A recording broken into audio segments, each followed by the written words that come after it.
বাংলাদেশ জামায়াতে ইসলামীর আমির ডাক্তার শফিকুর রহমান বলেছেন, একসময় যারা মুখ লুকিয়েছিলেন, কোনো কথা বলতেন না, এখন তারা বাধ্য হয়েছেন হ্যাঁ এর পক্ষে কথা বলতে।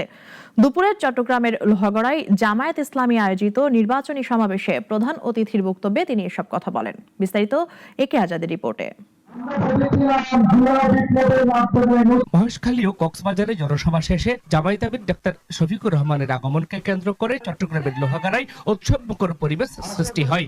দুপুর 2:30টার দিকে বক্তব্য শুরু করেন জামায়াতের আমির। তিনি বলেন, জামায়াত ইসলামীর বিজয় না, 18 কোটি মানুষের বিজয় চান তিনি।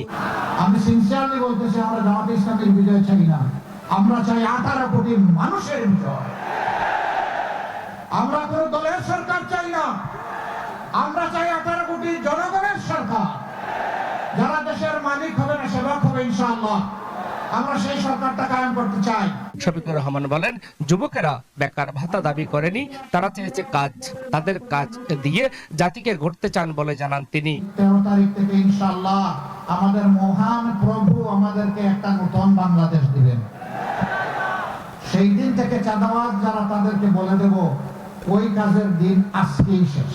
জনসভায় চাঁদাবাজদের সাথে থেকে দোজকে যেতে চান না বলে জানান ডক্টর কর্নেল অলি।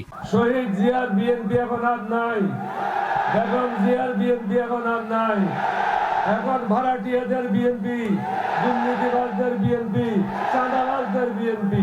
এই চাঁদাবাজদের সাথে থেকে আমি দোজকে যাওয়ার জন্য রাজি না। পরে দলীয় প্রধান 11 দলীয় ঐক্য সমর্থিত প্রার্থীদের প্রতীক সহ পরিচয় করিয়ে দেন জামায়াতের আমির। দক্ষিণ জেলা জামায়াত আমির অ্যাডভোকেট আনোয়ারুল আলম চৌধুরীর সভাপতিত্বে কেন্দ্রীয় ও স্থানীয় নেতাকর্মীরা এই সময় উপস্থিত ছিলেন। আগামী 12 তারিখ একে আজাদ, নাগরিক, চট্টগ্রাম।